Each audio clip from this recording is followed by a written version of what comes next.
आदरणीय लडके सर. अखिल भारतीय महात्मा फुले समता परिषदेच्या नाशिक विभागाच्या वतीने आज या ठिकाणी आयोजित करण्यात आलेल्या या प्रबोधन शिबिरासाठी उद्घाटक म्हणून उपस्थित राहिलेले देशातले थोर विचारवंत माझे मार्गदर्शक सन्माननीय प्राध्यापक डॉक्टर रावसाहेब कसबे, ज्यांचं भाषण दुपारच्या सत्रामध्ये होणार आहे ते प्रख्यात संपादक, अखिल भारतीय मराठी साहित्य संमेलनाचे माजी अध्यक्ष, लेखक, विचारवंत, माझे मित्र उत्तमराव कांबळे सर, या शिबिराच्या संयोजनामध्ये ज्यांचं मार्गदर्शन समाधान जेजुरकर आणि त्यांच्या सगळ्या सहकार्याने मिळालं ते आपले नाशिकचे माजी खासदार, समता परिषदेचे आदरणीय समीर भाऊ भुजबळ. या शिबिराच्या संयोजनामध्ये सहभाग घेऊन ते उत्तम पद्धतीने आयोजित करणारे सगळे मान्यवर, समता परिषदेचे कार्याध्यक्ष आदरणीय बापू भुजबळ, महिला विभागाच्या महाराष्ट्राच्या अध्यक्षा सन्माननीय मंजिरीताई धाडगे, सगळेच मान्यवर पदाधिकारी आणि बंधू भगिनींनो, सर्वप्रथम मी आपले सगळ्यांचे आदर्श समाज क्रांतिकारक महात्मा ज्योतिराव फुले, ज्ञानज्योती सावित्रीबाई फुले, राजर्षी शाहू महाराज, भारतरत्न आणि बोधिसत्व डॉक्टर बाबासाहेब आंबेडकर, राष्ट्रपिता महात्मा गांधी या सगळ्यांच्या पवित्र स्मृतीला अभिवादन करतो, वंदन करतो. मित्रहो, उद्या 26 जुलै आहे. बरोबर 120 वर्षांपूर्वी 26 जुलै 1902 ला या देशामध्ये एक क्रांतिकारक घटना घडली होती. तिचं स्मरण म्हणून आज आपण हे शिबिर आयोजित केलेलं आहे.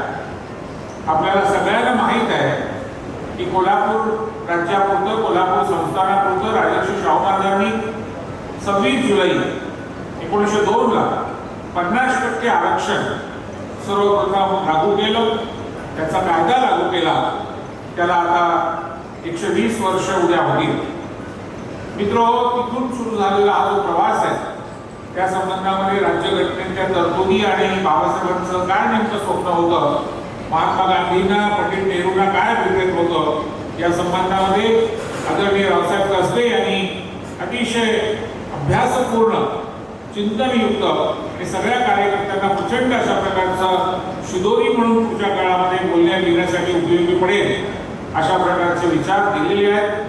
मी रावसाहेबांच्या विषयीची कृतज्ञता व्यक्त करतो, तुमच्या सगळ्यांच्या वतीनं आनंद व्यक्त करतो आणि या निमित्तानं मला जो विषय दिलेला आहे त्याच्याकडे येत असताना आपल्याला सांगू इच्छितो की आपण जर थोडं मागे गेलो तर 1869 साल होतं. महात्मा ज्योतिराव फुल्यांनी त्यांचं ब्राह्मणाचे कसब हे पुस्तक लिहिलं. त्या पुस्तकामध्ये त्यांनी पहिल्यांदा आरक्षणाची कल्पना मांडली. त्याच्यामध्ये ते म्हणतात की सामाजिक न्याय प्रस्थापित करण्यासाठी आरक्षण आवश्यक आहे. त्यांचे नेमके शब्द आहेत, ती कवितेची ओळ आहे, जात जातीच्या संख्या प्रमाणात द्यावीत कामे ती वाटून, ही होय न्यायाची खरी रीती. न्याय जर प्रस्थापित करायचा असेल तर तुम्हाला जात जातीच्या संख्येच्या प्रमाणामध्ये आरक्षण द्यावं लागेल. काम म्हणजे ते अधिकार, या अर्थाने ते शब्द वापरतायत, अधिकार द्यावे लागतील, जे पुढच्या काळामध्ये बाबासाहेब आंबेडकरांनी राज्यघटनेमध्ये दिले आणि रावसाहेबांनी सांगितलं त्याप्रमाणे त्याला महात्मा गांधींचा, नेहरूंचा पाठिंबा होता हे आपल्याला सगळ्यांना माहीत आहे. बंधू भगिनींनो, 1869 ला महात्मा फुलेंनी ही मांडणी करताना आणखीन एक गोष्ट सांगितली होती. ते म्हणाले होते, नेमावे शिक्षक माळ्या उभ्याचे, दुसरे ते महार मागाचे, जे असती पुतळे सत्विक ज्ञानाचे. शिक्षक नेमा असं का म्हटलं महात्मा फुलेंनी? सचिव नेमा का नाही म्हटलं? गव्हर्नर नेमा, मुख्यमंत्री नेमा का नाही म्हटलं? तर मनुस्मृती नावाची जी राज्यघटना शेकडो वर्ष या देशामध्ये होती, जी 26 जानेवारी 50 ला बाबासाहेबांनी रद्द केली. बाबासाहेबांनी घटनेच्या 13व्या कलमामध्ये जे कलम फारसं चर्चेत येत नाही, तुम्हाला मी विनंती करेन की तुम्ही राज्यघटना वाचताना हे 13वं कलम एकदा परत वाचा. त्या 13व्या कलमामध्ये बाबासाहेबांनी असं म्हटलंय की यापूर्वी जेवढे कायदे, जेवढ्या रूढी, परंपरा, समजुती, चाली, रीती होत्या त्या सगळ्या आज रोजी 26 जानेवारी 50ला आम्ही रद्द करीत आहोत. शून्यवत असं त्यांनी म्हटलं, न्यूलिफाय. पण कोणत्या? ज्या भारतीय राज्यघटनेतल्या मूलभूत हक्कांना विरोधी असतील, विसंगत असतील. म्हणजे भारतीय राज्यघटना तुम्हाला सगळ्यांना माहिती आहे 4 वैश्विक सत्यावर, 4 वैश्विक मूल्यावरती आहे. ते सरनाम्यामध्ये किंवा प्रास्ताविकामध्ये किंवा प्रिॲम्बल ज्याला इंग्लिशमध्ये म्हणतात त्याच्यामध्ये पहिल्या पानावरच आहे, we the people of India. काय करायचं आम्हाला? समता, स्वातंत्र्य, बंधुता आणि न्याय या 4 मूल्यांवर हा देश उभा करायचा आहे, हा समाज उभा करायचा आहे. तेव्हा त्या समतेला, समानतेला, एकतेला, स्वातंत्र्याला, सामाजिक न्यायाला आणि बहीणपणा आणि भाऊपणाला विरोधी असणारे जेवढे कायदे, जेवढ्या परंपरा, रूढी, समजुती, श्रद्धा, विश्वास जे काही आहे ते 26 जानेवारी 50ला रद्द केलेलं आहे. तुम्हाला याच्यासाठी सांगण्याची गरज आहे की बऱ्याचदा तुम्ही जेव्हा लोकांशी बोलता तेव्हा लोक म्हणतात आमचा हजारो वर्षांचा विश्वास आहे, आमची श्रद्धा आहे, आमचं मानणं आहे. बाबासाहेबांनी त्याच्यामध्ये फार बारकाईने शब्द वापरले. श्रद्धा, समजुती, विश्वास, परंपरा, वहिवाटी, नियम, कायदे, सगळं जे जे राज्यघटनेच्या विरोधात आहे ते 26 जानेवारी 50ला संपलेलं आहे. जेव्हा तुम्ही लोकांशी बोलता तेव्हा लोक तुम्हाला सांगतात की नाही आमचं एवढ्या वर्षांचं आहे, तेव्हा त्यांना सांगा की तुम्हाला माहित नाही का 26 जानेवारी 50ला ते रद्द केले म्हणून? नसेल तर जरा परत एकदा कलम 13 वाचा. बाबासाहेबांनी आयुष्यात 2दा मनुस्मृती जाळली. पहिल्यांदा जाळली 25 डिसेंबर 1927ला महाडला. गंगाधर निळकंठ सहस्रबुद्धे ते 52 कोकणस्थ ब्राह्मण त्यांचे मित्र त्यांच्या उपस्थितीमध्ये सहस्रबुद्ध्यांनी ठराव मांडला आणि सभेला जमलेल्या साधू संतांनी, अस्पृश्य समाजातल्या साधू संतांनी ती जाळली. साधू संतांनी जाळण्याला एक वेगळा अर्थ आहे, महत्व आहे त्याला. बाबासाहेबांनी जाणीवपूर्वक मनुस्मृती जाळली, म्हणजे पुस्तक नाही जाळलं, तर त्याच्यामध्ये विचार जे होते, त्याच्यामध्ये ती राज्यघटना होती, ते कायदे होते, त्याच्याप्रमाणे देश चालत होता शेकडो वर्ष. तेव्हा बाबासाहेबांनी एक प्रकारे कायदे भंगाची चळवळ केली, जी महात्मा गांधी करत होते, जे स्वातंत्र्य चळवळीतले इतर लोक करत होते. ब्रिटिशांचे कायदे आम्ही नाकारतो, तसं हे जुने कायदे आम्ही मानत नाही हे सांगण्यासाठी मनुस्मृती जाळली होती. आणि दुसऱ्यांदा जाळली 26 जानेवारीला जेव्हा आपली राज्यघटना लागू झाली तेव्हा 13व्या कलमामधनं. मुद्दा आहे तो असा की बाबासाहेबांनी जेव्हा राज्यघटनेमध्ये या संबंधीची तरतूद केली, रावसाहेब कसब्यांनी त्याच्याबद्दल आपल्याला अतिशय व्यवस्थितपणे सांगितलंय, म्हणून मी ते परत सांगत बसणार नाही. त्याला पाठिंबा करून, त्याला अधोरेखित करून पुढे जाऊ इच्छितो. मी सांगत होतो ते असं की आपल्याला जो प्रवास अगदी धावत्या पद्धतीने बघायचा आहे, कारण आपल्याला पुढे जायचं आहे, आजपर्यंत यायचं आहे. पण 1869 पहिला टप्पा. पुढे काय म्हणाले? शिक्षक नेमा, माळ्याचे, कुंब्याचे, महाराचे, मागाचे, 4च जातींचा का उल्लेख केला? बाकीच्यांनी काय काम केलंय? बाकीच्यांचे का नाही? तर त्यांनी प्रातिनिधिक नावं घेतलेली आहेत. कवितेमध्ये काय तुम्हाला माहिती आहे, पीपल ऑफ इंडिया नावाचा भारत सरकारचा जो सर्वे आहे, 100 पुस्तकं प्रकाशित झालेली आहेत. 100 जाती व्यवस्थेबद्दलची ताजं भारत सरकारचं प्रकाशन. त्याच्यामध्ये 4635 जाती आहेत. तर सगळ्यांची नावं घ्यायची होती का कवितेमध्ये? ते शक्य नसतं. ज्यांनी अस्पृश्य मानल्या गेलेल्या, माग आणि महाग या 2 जाती आणि शूद्र मानल्या गेलेल्या, माळी आणि कुंभी या 2 जाती घेतल्या. का घेतल्या? कारण मनुस्मृतीमध्ये अगदी धावतं मी सांगणार आहे, कारण आज तो विषय नाही आहे, पण आपल्याला विमान जसं विमानतळावर उड्डाण घेतं तेव्हा थोडा वेळ त्याला रनवेवर पळावं लागतं आणि मग ते वर जातं. तर आपण थोडी जमिनीवरची गोष्ट अगदी थोडक्यात बघणार आहोत. मनुस्मृतीचे 12 अध्याय, 2684 श्लोक आहेत. हा ग्रंथ कायद्याचा ग्रंथ होता. हा ग्रंथ नुसतं धार्मिक पुस्तक नव्हतं आणि म्हणून ते बाबासाहेबांनी नाकारलं हे मी आपल्याला सांगितलं.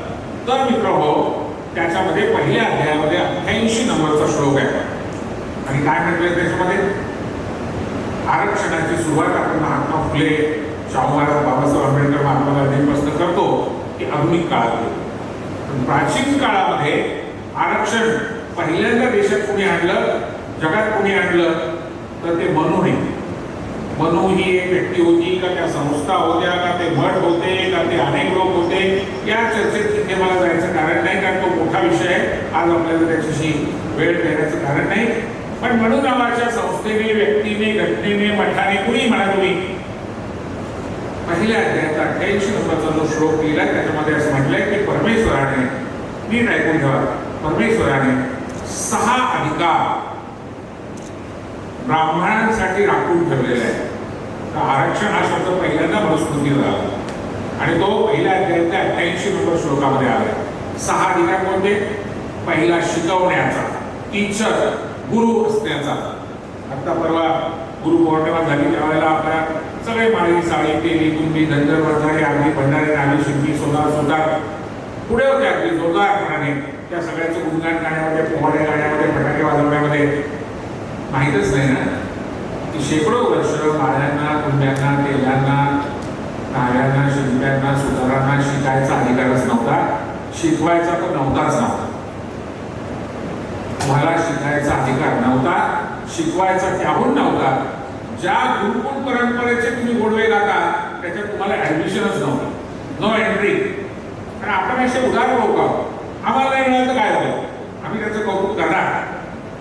आमचं नुकसान झालं असलं तर काय झालं, आमची मनं एवढी मोठी आहेत, आमची कत्तल करणाऱ्यांचा आम्ही गौरव करू. आम्हाला ज्यांनी खतम केलं पिढ्यानपिढ्या त्यांना डोक्यावर घेऊ. तुमच्या इतके महान लोक जगात दुसरे कोणी नाही. तुमच्या बापदाद्यांच्या ज्यांनी कत्तली केल्या त्यांच्या नावाने तुम्ही ढोल वाजवता, त्यांच्या नावाने तुम्ही जय जयकार करता. आणि मुळात तुम्हाला माहीत नाही, माहीत असलं तरी मनं फार मोठी, मनं फार मोठी. शत्रूचं सुद्धा कौतुक करणारे तुम्ही लोक, फक्त शत्रूचंच कौतुक करणारे. खरी गोष्ट अशी आहे की मनुस्मृतीच्या पहिल्या अध्यायातला 88 नंबरचा श्लोकच म्हणतो की परमेश्वराने ब्राह्मणांसाठी, ते ब्राह्मण पुरुषांसाठी बरं का 6 अधिकार राखून ठेवले. त्यातला पहिला अध्यापन, शिकवणे, टीचिंग, गुरु, शिक्षक. दुसरा शिकणे. मला सगळं शिकणं आधी असतं का शिकवणं आधी असतं? कोणी शिकल्याशिवाय शिकू शकेल का? पण इथं शिकवणे आधी आहे, कारण तो त्यांचा विशेष अधिकार आहे, स्पेशल राईट. शिकणे कॉमन. पुढचा यज्ञ करणे, यज्ञ करवणे. यज्ञ म्हणजे सोशल जस्टिस, सामाजिक मान्यता. 4था 5वा पुढे गेले की 5वा आणि 6वा दान देणे, दान घेणे. दानामध्ये काय दिलं जायचं? जमीन, गाई, सोनं, पैसा, खडका, म्हणजे संपत्तीचे अधिकार, देवाणघेवाण. थोडक्यात सामाजिक मान्यता, संपत्तीचे अधिकार आणि ज्ञान. या 3 गोष्टींच्या बाबतीमध्ये ब्राह्मणांकडे स्पेशल पॉवर काय? शिकवण्याची. आणि बाकी 5 अधिकार त्यांना कॉमन, सामान्य अधिकार म्हणतात. 89 नंबरचा श्लोक मनुस्मृतीचा तो म्हणतो क्षत्रियांसाठी परमेश्वराने 6 अधिकार राखून ठेवलेले आहेत. त्यातला पहिला कोणता आहे? राजसत्ता, पॉलिटिकल पॉवर, बाहू, राजन्य. आणि मग उरलेले 5 ब्राह्मणांना जे 2, 3, 4, 5, 6 नंबरचे आहेत ते क्षत्रियांना पण आहे. त्यामुळे शिकण्याचा अधिकार क्षत्रियांना पण आहे, शिकवण्याचा नाही. विशेष अधिकार कोणता आहे क्षत्रियांचा? पॉलिटिकल पॉवर, राजसत्ता, राजदंड, गादी, राजा होणं, किंग. पुढचा श्लोक 90वा. परमेश्वराने वैश्यांसाठी 6 अधिकार राखून ठेवलेले आहेत. पहिला कोणता आहे? इकॉनॉमिक पॉवर, आर्थिक सत्ता, अर्थसत्ता. आणि पुढचे 2, 3, 4, 5, 6 जे ब्राह्मणांना, क्षत्रियांना आहे ते वैश्यांना पण आहे, कॉमन. म्हणजे तुमच्या थोडक्यात लक्षात येईल की 5-5 सगळ्यांना आहेत तिघांना आणि 1-1 विशेष आहे. आता 2021 साली, आज जुलैमध्ये आपण जेव्हा 25 जुलैला बोलतो आहोत, एकेका वाक्यात विचारतो, आजही न्याय व्यवस्थेमध्ये, प्रशासनामध्ये आमचे उत्तम कांबळे साहेब जेव्हा संपादक झाले तेव्हा मी लेख लिहिला होता की देशातला पहिला संपादक जो अनुसूचित जाती जमाती ओबीसी मायनॉरिटी या सगळ्या उघड्या समाज घटकांना आलेला आहे, भारतातला पहिला संपादक त्यावेळेला. मित्र, आजही माध्यमांमध्ये न्यायसत्तेमध्ये अगदी ज्ञानसत्तेत सुद्धा प्रामुख्याने कोणती माणसं आहेत, कोणता समाज आहे, आपल्या असं लक्षात घेईल की ओपिनियन मेकर ज्यांना म्हणतात, विचार घडवणारे मत बनवणारे, ते आजही प्रामुख्याने ब्राह्मण आहेत. राजसत्तेमध्ये कोण आहेत? राजसत्तेमध्ये प्रामुख्याने क्षत्रिय आहेत. ग्रामपंचायतीपासून संसदेपर्यंत गेल्या 7 वर्षांपूर्वी त्याच्यात थोडाफार बदल झालाय. त्याच्यामध्ये आता क्षत्रिय खाली आणि थोडंसं ब्राह्मणवर असं चित्र आहे मोदी सरकार आल्यापासून. पण तो आत्ताचा काळ आहे. साधारणपणे स्वातंत्र्यापासून क्षत्रिय पॉलिटिकल पॉवरमध्ये सर्वात पॉवरफुल राहिले. आणि आजही शेअर मार्केट कोणाच्या ताब्यात आहे? देशातले सर्वात श्रीमंत लोक कोण आहेत? देशातला व्यापार कोणाच्या ताब्यात आहे? देशातला उद्योग कोणाच्या ताब्यात आहे? वैश्य. अहो, आता तर आज परिस्थिती अशी आहे की 4 वैश्य सगळा देश चालवत आहेत. 2 विकतायत आणि 2 खरेदी करतायत. मोदी आणि शहा विकतायत आणि अदानी आणि अंबानी विकत घेत आहेत. 4 वैश्य सगळ्या भारताला विकायचा आणि खरेदी करायचा कार्यक्रम करून बसले. मुद्दा आहे तो असा, त्यातले मोदी तर सर्टिफिकेटवर ओबीसी असं म्हणतात असतील, कारण प्रत्येक निवडणुकीमध्ये भाषणात ते सांगतात मैं पिछड़ा हूं. पण निवडणूक सोडली तर त्यांना आपण ओबीसीवर त्याची आठवण होत नाही, बजेट देताना आठवण होत नाही, सुधारणेचा, शिक्षणाचा, रोजगाराचा, निवाऱ्याचा, एखादा ओबीसीच्या भल्याचा कार्यक्रम करायचा त्याच्यासाठी त्यांना आठवण होत नाही आपण ओबीसी असल्याचा.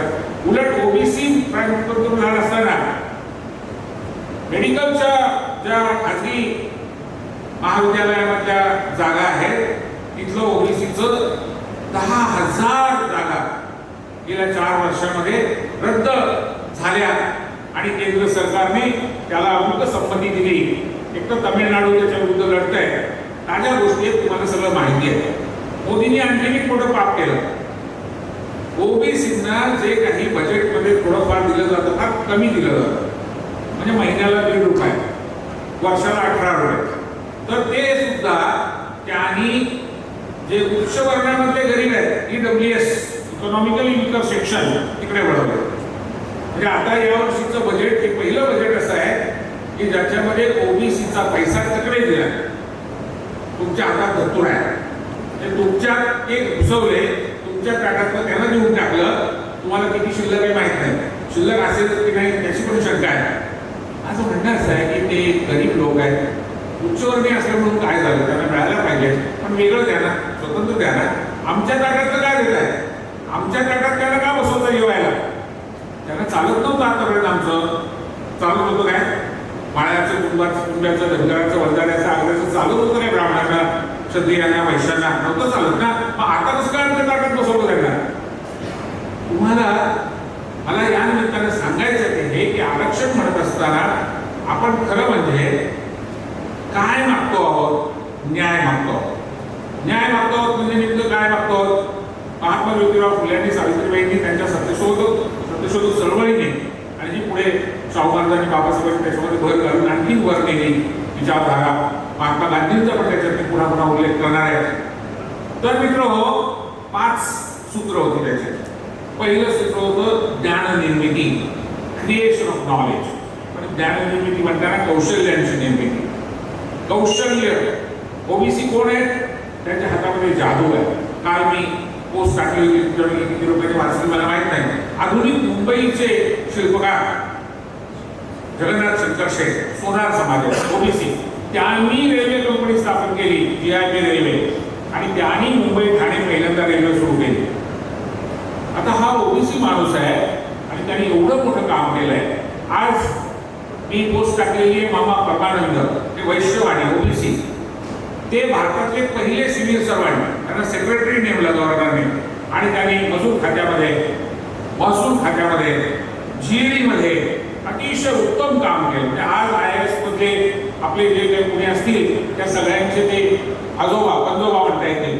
पहिला ओबीसी प्रशासनामधला अतिशय प्रचंड मोठं काम केलेलं. मुद्दा काय आहे? मुद्दा आहे तो असा की महात्मा फुले असं म्हणतात, सावित्रीबाई असं म्हणतात, सत्यशोधक चळवळ असं म्हणते की ज्ञान निर्मिती आणि कौशल्यांची निर्मिती हे आमचं पहिलं जगणं मरणं सगळं सूत्र, पहिला कार्यक्रम. आमचं सगळं काही जे पुढच्या काळात असेल ते याच्या भोवती असेल. दुसरा, स्त्री पुरुष समता, याच्यावर काही फार बोलायची गरज नाही, तुम्हाला हे माहीत आहे, समजलेलं आहे, आपण त्याच्यावर बोलतो लिहितो आणि ते आवश्यक आहे. तिसरं सूत्र या सगळ्यांच्या बद्दलचं, जी नैसर्गिक संसाधन आहे, रिसोर्सेस आहेत, जमीन आहे, जंगल आहे, पाणी आहे, हवा आहे, सूर्यप्रकाश आहे, सौर ऊर्जा आहे, या सगळ्यांचं रिडिस्ट्रीब्युशन, फेरवाटप, पुनर्वाटप, मालकी हक्क जो आहे तो सगळ्यांचा त्याच्यावर कशा पद्धतीने प्रस्थापित करता येईल याच्याबद्दलचा कार्यक्रम हा सत्यशोधक चळवळीचं तिसरं सूत्र. चौथं सूत्र काय? अत्यंत महत्वाचं, जाती निर्मूलन. जाती पातळीमध्ये विभागल्या गेलेले आपण सूत्र आपल्याला हे करता येणार नाही, जातीच्या पलीकडे जाऊन कसं जगता येईल त्याचा कार्यक्रम आणि त्याच्यासाठी आंतरजातीय विभागांचा कार्यक्रम जो फुले शाहू आंबेडकर तिघांचाही अतिशय महत्वाचा आणि लाडका कार्यक्रम होता. मित्रांनो, त्याच्या पुढचं सूत्र जे आहे पाचवं, खूप महत्वाचं, संवाद, वाद, चर्चा, प्रबोधन आणि टीका, विद्रोह प्रसंगी या सगळ्याला नकार देणं हे आम्ही नाकारतो. मनुस्मृती असेल किंवा अशा गोष्टी असतील आम्हाला नाही मान्य द्या, किंवा संवादापासून विद्रोहापर्यंत पाचवा कार्यक्रम. मित्र हो, याच्यामध्ये संसाधनांचं फेरवाटप करताना किंवा सामाजिक न्याय प्रस्थापित करताना एक छोटा कार्यक्रम म्हणजे आरक्षण. आता झालंय असं की आपलं सगळं येऊन जाऊन फक्त आरक्षणावर आपण बोलतो आणि ते बोललं पाहिजे, पण आपल्याला हे कधीच पटत नाही किंवा समजत नाही किंवा लक्षातही येत नाही की या देशाच्या 34 लाख कोटी रुपयाच्या बजेटमध्ये तुम्हाला काय जागा आहे, काय स्थान आहे, काय शिक्षणासाठी, स्कॉलरशिपसाठी, हॉस्टेलसाठी, आरोग्यासाठी, रोजगारासाठी, घरांसाठी किती दिले आपल्याला? मग मी सांगितलं 18 रुपये वर्षाला, आणि त्यात सुद्धा ते पळवले आता दुसऱ्याच्या वाट्याला, दुसरे घुसवले त्याच्यामध्ये 10% EWS. आता हा जो मुद्दा आहे तो समजावून घेण्यासाठी मी तुमच्या समोर बिझनेस स्टँडर्ड नावाचा जो एक अतिशय मोठा पेपर आहे इंग्रजीतला आणि दुसरा आहे इकॉनॉमिक टाइम्स, या दोन वर्तमानपत्रांनी जे सर्वे केलेले आहेत ताजे त्याच्याबद्दलची अगदी थोडक्यात आकडेवारी सांगतो. ते म्हणतात शेवटी आपल्याला जे काही पैसा किंवा संपत्ती किंवा धन आपल्याला येतं तर ते आपण काय काम करतो, कोणता रोजगार करतो, व्यवसाय करतो, व्यापार करतो, नोकरी करतो. आणि मग त्यांनी असं दाखवलंय की अनुसूचित जाती, अनुसूचित जमाती, इतर मागासवर्गीय, ब्राह्मणेतर उच्चवर्णीय आणि ब्राह्मण या सगळ्यांमध्ये आज 2021 साली नोकऱ्या कशा वाटल्या गेलेल्या आहेत. एकटे ब्राह्मण यांची लोकसंख्या देशात 5.5% आहे, त्यांच्या ताब्यात नोकऱ्या 44%. ज्या क्षत्रिय आणि वैश्यांची लोकसंख्या ही साधारणपणे पुन्हा दोन्ही मिळून एक 5-7% प्लस मायनस असू शकेल, आपण 10 धरूया ती, त्यांच्या ताब्यात नोकऱ्या 35%. नोकऱ्या म्हणताना किरकोळ नाही तर महत्वाच्या, gazetted post, class 1, class 2, super class 1 त्या. ओबीसी ज्यांची लोकसंख्या आताच सरांनी सांगितलं, मंडळाने सांगितलं 52%, त्यांना नोकऱ्या मिळाल्या 19%. ही माझे आकडे नाही आहेत, हे बिझनेस स्टँडर्ड आणि इकॉनॉमिक टाइम्स हे देशातले अत्यंत प्रतिष्ठित वर्तमानपत्र आहेत. अनुसूचित जाती म्हणजे गावच्या भाषेमध्ये पूर्वी आपण दलित म्हणायचो. अनुसूचित जाती, शेड्यूल्ड कास्ट 18% नोकऱ्या आहेत, कारण आरक्षणाचा थोडाफार लाभ मिळाल्यामुळे, नाहीतर तेवढ्या नसत्या. मुस्लिम 15% आहेत आणि अनुसूचित जमाती आदिवासी 13%, कारण पण आरक्षण. मुद्दा आहे कसा की हे जर आपण या घटकाकडे संपत्ती किती आहे, रोजगार बघितला ना, रोजगारात संपत्ती येते ना, काय काम करता तुम्ही त्याच्यातनं. आता नेमकं तुमचं उत्पन्न अगदी थोडक्यात सांगतो, कारण आपल्याला पुढे जायचं आहे. Scheduled caste, scheduled tribe, OBC आणि अपर कास्ट. आता इथे सॅम्पल सर्वे असं सांगतो की आदिवासींची लोकसंख्या 8% आहे, अनुसूचित जातीची संख्या 17% आहे, ओबीसीची 41% आहे, 52% आपण म्हणतो, पण यांचं म्हणणं 41 आहे, हरकत नाही. आणि उच्चवर्णीय, मगाशी मी तुम्हाला 15% म्हणलं होतं, पण आता हे उच्चवर्णीय मोजताना त्यांनी इतर समाजातले पण जे स्वतःला उच्च समजतात, आज सर्वांनी मगाशी फार चांगलं वाक्य वापरलं की इतर जातीत सुद्धा आता नवे वर्ग तयार झालेले आहेत. आपल्यातले सुद्धा ब्राह्मण, आपल्यातले सुद्धा प्रत्येक जातीतले अ ब क ड त्यातले स्वतःला अप्पर कास्ट समजायला लागलेले. त्यामुळे अशा समजणाऱ्यांची संख्या आता 34% झालेली आहे. यांची लवाडी कशी असते माहिती का? अंधारामध्ये जसे काही गैरसंबंध ठेवतात ना स्त्री पुरुष, तसं हे अंधारात ओबीसी असं म्हणतात. जाहीरपणे मात्र आपण वरच्यावर, बाहेर मात्र वरच्यावर. मला कळत नाही फेसबुकवर ट्विटरवर इकडे तिकडे लोक ओबीसी ओळख का सांगत नाही, कारण त्याची लाज वाटते ना. त्यामुळे ते जाहीरपणे नाही सांगायचं. खात्रीच सांगतो दरवेळेस मी ओबीसी वर का दोनदा सांगतो. तरी अन्याय झाला की हमखास मी ओबीसी आहे म्हणून माझ्यावर अन्याय झाला, माझी ट्रान्सफर झाली, माझ्यावर चौकशी लावली, माझ्यावर अन्याय झाला, अन्याय झाला की ओबीसी आहे. आणि दुसरा खाजगी हळूच मी पण ओबीसी आहे बरं का. हे रात्रीचे चोरटे संबंध जसे असतात ना तसं आहे ओबीसी, पण गपचूप सांगाय जाहीरपणे नाही. आणि त्यामुळे 52% असून सुद्धा रस्त्यावर यायला, बोलायला, लिहायला, अहो तुम्ही साधी फुंकर मारली ना तर हे उडून जाते, तो उडून जातील. पण फुंकर मारायची इच्छा तर असली पाहिजे ना, त्याच्यासाठी आधी कबूल करायला पाहिजे ना. म्हणून मी तुम्हाला सांगतो, रावसाहेब सरांना होतो, कांबळे सरांना पण माझी विनंती आहे की आमच्या समोर एक पेज आहे, की आमच्या सगळ्या लोकांसमोर पेज काय आहे, मागासवर्गीय म्हणून घ्यायची तयारी नाही, सवलती पाहिजे, फायदा पाहिजे. फक्त मागासवर्गीय म्हणून घ्यायला सांगू नका. मग आता कसं काय करायचं? मागासवर्गीय तर म्हणायची तयारी नाही, सवलती तर पाहिजे, फायदे तर पाहिजे. मग काय करायचं? अस्मिता निर्माण होत नाही मागासवर्गीय म्हटल्यानंतर. न्यूनगंड हलकेपणा वाटतो. आणि म्हणून आम्ही लोकांनी, किती बरोबर आहे किती चुकीचं आहे मला माहीत नाही, पण आम्ही लोकांनी आता नवीन प्रयत्न असा केला आहे की निर्माण करता समाज अशी टर्म तयार करायची, अशी परिभाषा तयार करायची. हे सगळे हातात जादू असलेले लोक आहेत. मला सोनार द्या, सोन्याचे दागिने बनवणं हे सोपं काम असतं रे. लोहार द्या, सुतार द्या, किती अप्रतिम फर्निचर बनवतात ही माणसं आपली. लोहार घ्या, पोलादाचं, लोखंडाचं, वेगवेगळ्या धातूंचं किती उत्तम काम करतात ही माणसं. मी तुम्हाला अगदी पटकन विचारतो, ऋषीमुनी आपण जय जयकार करतो, गोडवे गातो, आरत्या गातो, चांगली गोष्ट आहे. मी भांडारकाचा उपाध्यक्ष आहे, त्यामुळे मला विद्वानांबद्दल आदरच आहे. पण अजिंठा वेरूळची लेणी ऋषीमुनींनी खुली गाव कारागिरांनी ना. ते कारागीर कोण आहेत? सगळे ओबीसी ना, सगळे एकदम मागासवर्गीय आहे ना. कोणी बांधला ताजमहाल? कोण आहे शिल्पकार धरणांचे? कोण आहे?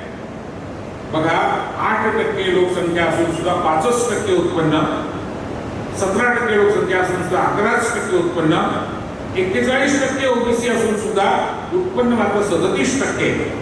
आणि अप्पर कास्ट जो आहे त्याची 34% लोकसंख्या असताना सुद्धा उत्पन्न मात्र 45%. आणि आता पुढचा आहे का खर्च, एक्सपेंडिचर, उपभोग 5% लोकसंख्या, 8% लोकसंख्या, उत्पन्न 5%, खर्च त्याहून जास्त. त्यामुळे कर्जबाजारी, आदिवासी, बचत शून्य, दलित 17% लोकसंख्या, 11% उत्पन्न, खर्च मात्र 13%. त्यामुळे आणखी जास्त कर्जबाजारी, त्यामुळे शिल्लक शून्य. ओबीसी लोकसंख्या 41%, उत्पन्न 37%, खर्च मात्र 39%. म्हणजे परत कर्जबाजारी. का आत्महत्या करतात शेतकरी? आणि अप्पर कास्ट लोकसंख्या 34%, उत्पन्न 45%, खर्च मात्र 42%. आणि त्यामुळे बचत करणारा घटक देशात फक्त हाच आहे, ज्याच्या ताब्यामध्ये सरप्लस आहे. मुद्दा काय? मुद्दा हा आहे की या देशामध्ये 5 सूत्र दिले शाहू महाराज बाबासाहेबांनी सत्यशोधक चळवळीने आपल्याला दिली. त्याच्या आधारे पुढे जायचं असेल तर त्याच्यामध्ये आरक्षणाचा आपला जो काही जागा जो मुद्दा आहे त्या संबंधामध्ये, खरं म्हणजे उत्तम कांबळे साहेब दुपारच्या सत्रामध्ये याच्यावर बोलणार आहेत. काल आम्ही गप्पा मारत असताना त्यांनी त्यांचा मुद्दा सांगितलेला आहे, त्यामुळे मी त्याला हात लावत नाही, तो त्यांच्यासाठी घेऊन पुढे जातो.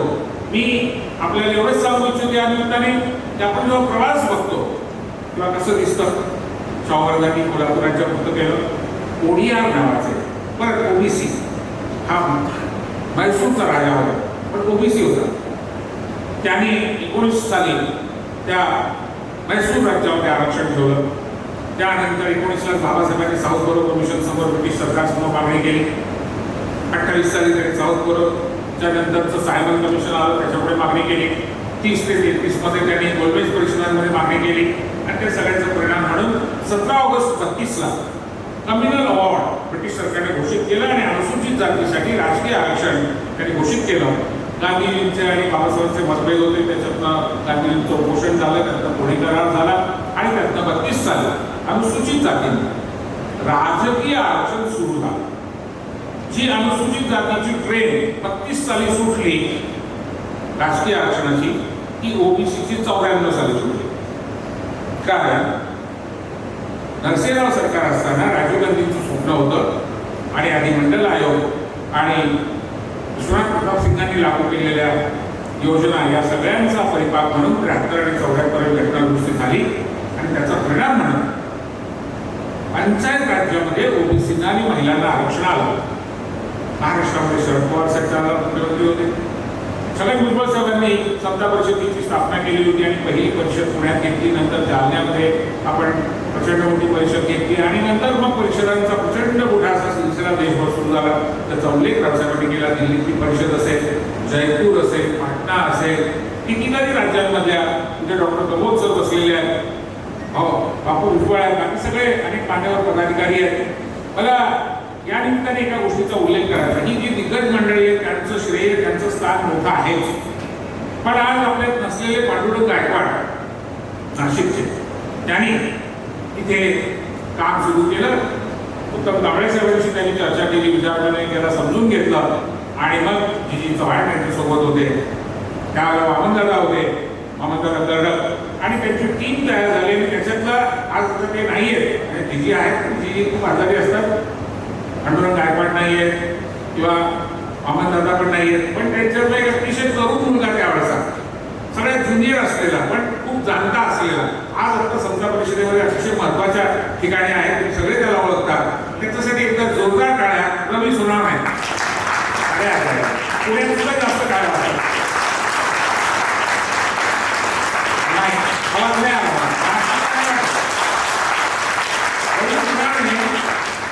यांना तुम्ही सगळे ओळखता, पण त्यांचा एक थोडासा गौरवपूर्ण उल्लेख सांगतो. महात्मा ज्योतिराव फुले यांचे अत्यंत महत्वाचे, ज्यांना डावा उजवा हात म्हणायचे, असे दोघं नेते होते. त्यातले एक होते लोखंडे, कामगार चळवळीचे जनक, आणि दुसरे होते शेतकरी नेते.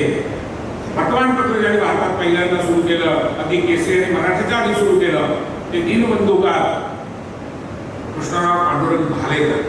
त्या भालेकरांचा सख्खा मुलगा मुकुंदराव पाटील. पाटील का तर तो भाच्याकडे दत्तक गेला. त्यांचे भाचे जे होते त्या भाच्याला हा मुलगा दत्तक दिला, पण तो जन्म पिता कोण कृष्णराव पांडुरंग भालेकर, त्या भालेकरांचा मुलगा. या मुकुंदराव पाटलांनी नगर जिल्ह्यामध्ये तरोडीमध्ये 57 वर्ष पेपर चालवला. दीनमित्र त्याचं नाव त्यांनी नंतर ठेवलं होतं. त्याच्यावर आपल्या नागेश गवळींनी PhD केलेली आहे, त्यांच्यासाठी पण एकदा जोरदार टाळ्या वाजला.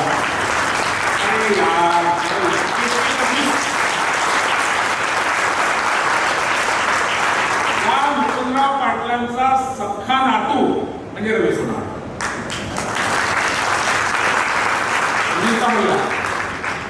मित्र रवी तेव्हापासून पांडुरंग गायकवाड, वामनदादा आणि त्या सगळ्या टीम मधला आणि आजही समता परिषदेमध्ये अत्यंत ऍक्टिव्ह, तुम्ही सगळेजण ओळखता रवी.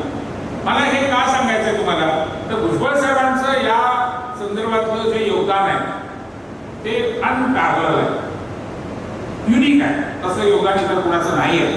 पण एवढं मोठं जेव्हा काम उभं राहतं तेव्हा टीम असते, संच असतो, अनेक लोक त्याच्यामध्ये असतात आणि त्यातले बरेचसे समता परिषदेतले पदाधिकारी, खरं म्हणजे त्या सगळ्यांची नावं घ्यायला पाहिजे, पण आता तो वेळही नाही आणि त्याची मी असं समजतो की ते सुद्धा समजून घेतील की त्यांचे उल्लेख केले नाही तर. पण आपल्याला समजून घ्यायचं ते हे की भुजबळ साहेबांनी पवार साहेबांच्याकडे समता परिषदेच्या माध्यमातून आग्रह धरला आणि म्हणून मग राजकीय आरक्षण पवार साहेबांनी लागू केलं. 94 साली आलं. 94ला आल्यानंतर आज 2021च्या 4 मार्चला सुप्रीम कोर्टाने काढून घेतलं विकास किसन गवळी केस. पण खरं तर ते 2021ला नाही गेलेलं, ते 2010लाच गेलेलं आहे. कारण 94ला ते आलं तेव्हाच कर्नाटकमधले के कृष्णमूर्ती यांनी त्याला आव्हान दिलं. त्याने असं सांगितलं की ही घटनादुरुस्ती जी आहे 73वी तीच अवैध आहे, बेकायदेशीर आहे, ती रद्द करावी आणि ओबीसीचं आरक्षण काढून घ्यावं. पण केस लांबली आणि सुप्रीम कोर्टाचा निकाल आला 7 मे 2010. तो निकाल येण्याच्या आधीच समता परिषदेने याबद्दलची कामं सुरू केली होती, कारण साधारणपणे अंदाज आलेला होता. त्यातलं एक मोठं काम ह्या निकालाच्या 2 दिवस आधी संसदेमध्ये केलं होतं. ते नाशिकचे आपले लोकप्रिय खासदार समता परिषदेचे सतीश भाऊ भुजबळ यांनी ठराव मांडला की ओबीसीची जनगणना झाली पाहिजे 5 मे 2010. 2 दिवसांनी हा निकाल आला. काय संबंध आहे? कोर्टाने असं म्हटलं की हा चांगले शब्द आहेत, नेमके शब्द आहेत, अचूक शब्द आहेत, लक्षात ठेवा. Constitutional amendment of 73rd is constitutionally valid. बरोबर आहे, न्याय आहे, आवश्यक आहे, योग्य आहे. त्यामुळे दिलेलं आरक्षण ओके. पण त्याची अंमलबजावणी करताना कोर्ट म्हणालं की शिक्षण आणि नोकऱ्याचं आरक्षण वेगळं, राजकीय आरक्षण वेगळं. त्यामुळे राजकीय आरक्षणाचे नियम वेगळे. राजकीय आरक्षणाला धोरण म्हणून आम्ही मान्यता देत असलो तरी त्याची अंमलबजावणी करताना सरकारने 3 ट्रिपल टेस्ट, 3 सूत्री, 3 परीक्षा दिल्या पाहिजेत आणि त्याच्यासाठी एम्पिरिकल डेटा आवश्यक आहे. आता हे गेली 2-4 महिने तुम्ही सारखे शब्द ऐकताय, त्यामुळे अगदी थोडक्यात सांगतो. काही लोकांना ते रिपीट होईल, काही म्हणजे प्रोफेसर तेच काय बोलतात. आता असं आहे बरं का, रावसाहेब काय, उत्तम कांबळे साहेब काय, हरी नरके काय, किंवा डॉक्टर प्रमोद असतील, आमचे बापू भुजबळ असतील, पार्वती साहेब असतील, कुणीही समजा बोलायला उभा राहिला तरी हे ओबीसीचं म्हटलं की हे येणार. त्याच्यावर लोक म्हणतात परत तेच काय बोलतात. तर दादा धर्माधिकारी नावाचे मोठे विचारवंत होऊन गेले, त्यांनी जे लिहिलं ते सांगतो, म्हणजे कायमचा त्याचा आपण फडशा पाडून टाकू. दादांनी असं लिहिलं आहे की दररोज सकाळी उठल्यानंतर मी माझ्या बायकोला म्हणतो की अगं जरा भूक लागली, त्याचे नाश्त्याला बनवते. बायको जर मला म्हणली की दररोज तेच काय बोलताव, बायको म्हणत नाही का, आणि तिला माहिती असते की दररोज नव्याने भूक लागते. हे जोपर्यंत सत्य असतं तोपर्यंत भूक लागली असं म्हणणं चूक नसतं, रिपिटेशन नसते. ज्या दिवशी ओबीसीचे, अनुसूचित जाती जमातींचे, अल्पसंख्याकांचे, महिलांचे प्रश्न सुटतील त्या दिवशी त्याच्यावर बोलणं रिपिटेशन होईल. पण जोपर्यंत ते सुटत नाही आहे तोपर्यंत पुन्हा बोलावं लागेल. ती रिपिटेशन नाही. मला बरं आहे, पुण्यात शिकल्याचा फायदा होतो, सदस्यकडे शिकलो, त्याची चिंता करू नका. शब्दच्छल करणं, बुद्धिभेद करणं, लोकांना बनवणं, अतिशय ओरडून बनवणं, पुन्हा येईल, पुन्हा जाईल, 3 दिवसासाठी येईल, अर्ध्या दिवसात परत जाईल.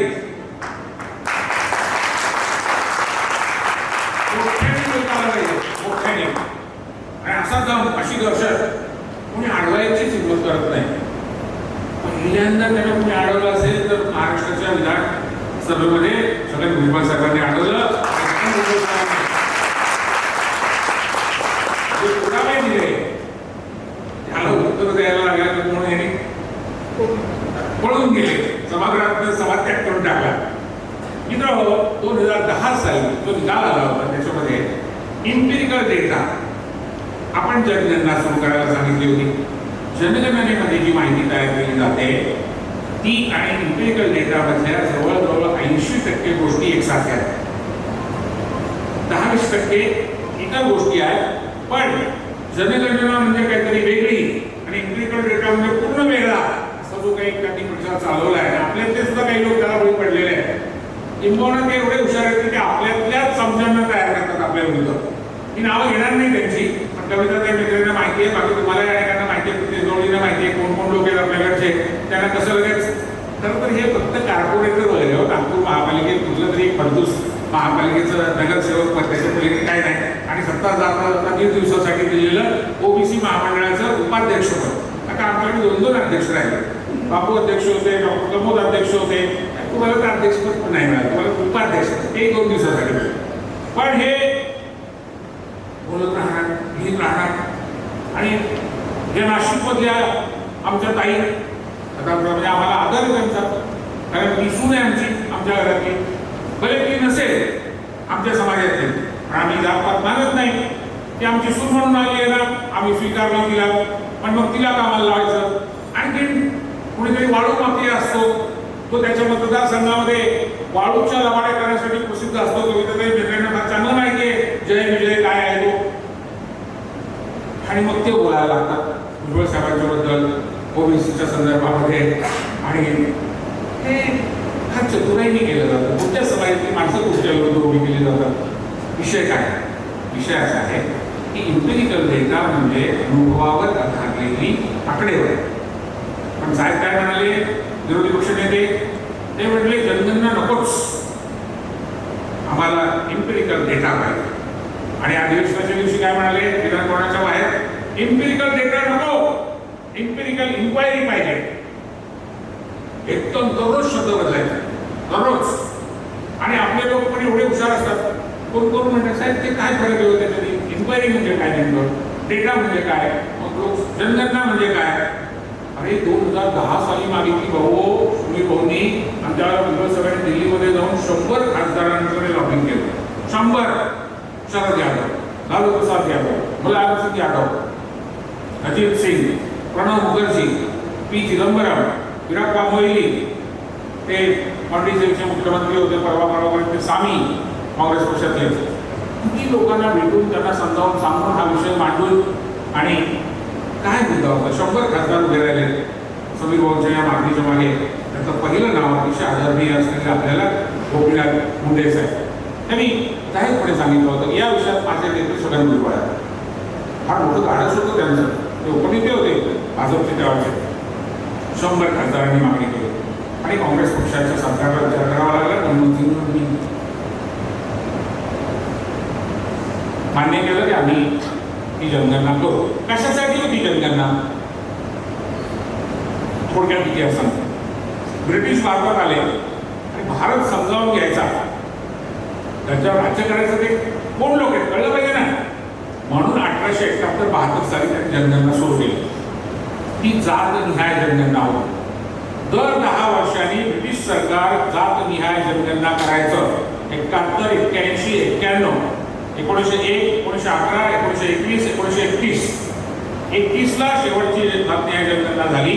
41 साली महायुद्ध होतं, त्यामुळे इंग्रजांनी कर्मचारी युद्धात अडकलेले होते, काम करायला माणसं नव्हती. त्यामुळे इंग्रज सरकारने निर्णय घेतला की फक्त आपण एकत्रित जनगणना करून, त्यामुळे ओबीसीची किंवा SC STची किंवा या पद्धतीची जातवार जनगणना त्यावर झाली नाही. 48 साली आपण स्वतंत्र झाल्यानंतर पंडित नेहरू सरकारने बाबासाहेब कायदा मंत्री होते, सेन्सस ऍक्ट बनवला, जनगणना कायदा. आणि त्याच्यामध्ये असं ठरलं की अनुसूचित जाती, अनुसूचित जमाती यांची मात्र जात जमात निहाय जनगणना करायची. आज जेव्हा आपण जात निहाय जनगणना म्हणतो वगैरे लोक अंगावर बसतात, त्यांना माहितीच नाही आहे की आजही दर 10 वर्षांनी आपल्याकडे अनुसूचित जाती आणि अनुसूचित जमातींची जात निहाय जनगणना होते. दर 10 वर्षांनी होते. आता 21 सालचं काम अजून थांबलंय आणि कोरोनामुळे, पण ते होईल. मित्र हो, ओबीसी हा 51 सालच्या जर का काळाचा विचार आपण केला तर घटना सभेमध्ये त्याच्यावर मतभेद होता. बाबासाहेब म्हणत होते की त्यांना वेगळं दिलं पाहिजे, घटनात्मक संरक्षण दिलं पाहिजे. पण काँग्रेस पक्षातले काही लोक आणि ज्या वल्लभभाई पटेलांचा अख्खा पटेल समाज आता आरक्षण मागतो गुजरातमध्ये, ते वल्लभभाई पटेलच ओबीसी आरक्षणाच्या विरोधात होते. वल्लभभाई पटेल फार मोठे नेते होते. त्यामुळे नेहरूंनी सुद्धा मग थोडंसं पडतं घेतलं, नमतं घेतलं. आणि त्यामुळे ओबीसी समाजाबद्दल राज्यघटनेत फक्त एकच तरतूद बाबासाहेबांना करता आली 340व्या कलमामध्ये, की आयोग नेमला जाईल आणि आयोग ठरवेल काय द्यायचं काय नाही. आणि म्हणून आपण हे बघितलं पाहिजे की ओबीसी हा शब्दच कोणी जन्माला घातला. 1926 साली डिसेंबरमध्ये बाबासाहेब मुंबई राज्याचे आमदार झाले, नेमलं ब्रिटिश सरकारने त्यांना. जानेवारी 27ला त्यांनी आमदारकीची शपथ घेतली आणि सभागृहामध्ये त्यांनी भाषण केलं. त्यांनी सांगितलं दलित आदिवासी त्याला अस्पृश्य ज्याला मानलं जात होतं ते दलित आदिवासी आणि हे कारुणारू बडुतेदार कष्टकरी लोक जे आहेत त्यांची सरकारने पाहणी केली पाहिजे. त्यांच्यासाठी काही विशेष उपाययोजना केल्या पाहिजे. ओपीएस स्टार्ट नावाचे मुंबईचे कमिशनर होते. त्यांच्या अध्यक्षतेखाली ब्रिटिश सरकारने कमिशन नेमलं. बाबासाहेब स्वतः त्याच्यामध्ये सदस्य होते आमदार म्हणून आणि त्या 3 वर्ष अभ्यासावर बाबासाहेबांनी शिफारस केली अनुसूचित जातींना घटनात्मक संरक्षण, अनुसूचित जमातींना घटनात्मक संरक्षण आणि अदर बॅकवर्ड क्लासेस हा शब्द जन्माला घातला डॉक्टर बाबासाहेब आंबेडकरांनी आणि त्यांनाही घटनात्मक संरक्षण. मित्र त्याच्यातून समाज कल्याण खातं 32 साली जन्माला आलं. हा 30 सालचा अहवाल आहे. आता 32 साली महाराष्ट्रामध्ये समाज कल्याण खातं जन्माला आलं. पण ओबीसीची यादी झाली नाही. ओबीसीचं वेगळं आरक्षण सुरू झालं नाही. आरक्षणाचा प्रवास बघता नाही का गोष्टीचा उल्लेख करतो आणि पटकन पुढे जातो. 1942-43च्या काळामध्ये बाबासाहेब जेव्हा मंत्री झाले ब्रिटिश भारतामध्ये मजूर मंत्री आणि त्यांच्याकडे आणखी 15 मंत्रालय होती. त्या काळात बाबासाहेबांनी आणखी एक मोठं काम करून घेतलं. त्यांनी नोकरीमधलं आरक्षण सुरू करायला लावलं आणि अनुसूचित जातींसाठी 8.25% आरक्षण 43 साली सुरू झालं. पुढे राज्यघटनेमध्ये 340व्या कलमामध्ये आयोगाची तरतूद ओबीसीसाठी, SC/ST साठी शिक्षण, नोकऱ्या आणि राजकारणातल्या विधानसभा आणि लोकसभेच्या आरक्षणाची सोय अशी सगळी व्यवस्था झाली. 53 साली कालेलकर आयोग नेमला गेला. कालेलकर साहेबांनी 55 साली रिपोर्ट दिला आणि त्याच्यात त्यांनी म्हटलं की ओबीसीची स्वतंत्र जनगणना झाली पाहिजे. त्यांनी 25 ते 40% आरक्षणाची शिफारस केली होती ओबीसीना. पण त्यांना काहीतरी अदृश्य शक्तीने आदेश दिले आणि त्यामुळे त्यांनी अहवालावर सही केलेली असताना अहवाल दिल्यानंतर पलटी मारली. स्वतःचं पत्र लिहिलं वेगळं. माझंच लेकरू मला मान्य नाही, तो मी नव्हेच. तो सही करणारा वेगळा कालेलकर, हा विरोध करणारा वेगळा कालेलकर. त्याचा जात नाही काय तो फार मोठा विषय आहे. मी एवढंच सांगतो तुम्हाला हे कालेलकर ना फार भारी ग्रस्त होते बरं. त्यांचं चरित्र केळकरांनी लिहिलेलं आहे. त्याला त्या केळकरांना ज्ञानपीठ पुरस्कार मिळालेला आहे. त्या चरित्रामध्ये अक्षरशः एक वाक्य आहे, फार मोठे वाक्य आहे. लिहिलं की कालेलकर इतक्या सनातनी घरातले होते की त्यांच्या घरात ओबीसीने आणलेलं पाणी पिण्यासाठी किंवा कपडे धुण्यासाठी किंवा भांडी घासण्यासाठी सुद्धा चालत नव्हतं. पिण्याचा प्रश्नच नाही. ज्या माणसाच्या घरात भांडी धुवायला, कपडे धुवायला, भांडी घासायला ओबीसीने आणलेलं पाणी चालत नव्हतं त्यांना अध्यक्ष नेमलं होतं ओबीसी कमिशनचं. मी फार नाही बोलत. 55 साली रिपोर्ट आला. तो अहवाल संसदेत मांडला सुद्धा गेला नाही. त्याच्यावर चर्चा सुद्धा झाली नाही आणि तो धडकला गेला. पुढे 78 साली जनता पार्टीचं राज्य आलं आणि मोरारजीभाई देसाईंच्या काळामध्ये कर्पूरी, ठाकूर आणि खरं म्हणजे अगदी जुन्या काळात समाजवादी पक्षाचे असलेले राम मनोहर लोहिया आणि अनेक लोक यासाठी लढत होते, बोलत होते. 100 आणि त्याचा परिणाम म्हणून मोरारजीभाईंनी मंडल आयोग नेमला. हे विद्येश्वरी प्रसाद मंडल हे स्वतः ओबीसी बिहार म्हणजे माजी मुख्यमंत्री बिहारचे अतिशय कर्तबगार आणि अभ्यासू माणूस. त्यांनी अभ्यास केला.